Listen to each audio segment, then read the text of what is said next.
સ્વાગત છે। અમદાવાદમાં ભગવાન જગન્નાથજીની 147મી જળયાત્રા યોજાઈ।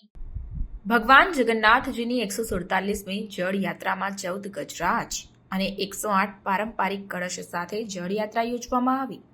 ભગવાન જગન્નાથજીની 147મી જળયાત્રા યોજાઈ છે, જે નિજ મંદિરથી નીકળતી હોય છે। આ જળયાત્રામાં 14 જેટલા ગજરાજ, 108 પારંપરિક કળશ અને 1008 મહિલાઓ જળયાત્રામાં જોડાયા છે।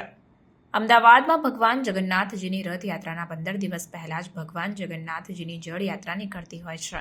નિજ મંદિરથી ભગવાન જગન્નાથજીની જળયાત્રા નીકળે છે, ત્યારે ભગવાન જગન્નાથજીની જળયાત્રામાં ગૃહ રાજ્યમંત્રી હર્ષ સંઘવી, નીતિન પટેલ અને મેયર પ્રતિભા જૈન પણ હાજર રહ્યા હતા। સાથે સાથે કાશી મથુરાના સાધુ સંતો આ જળયાત્રામાં જોડાયા હતા।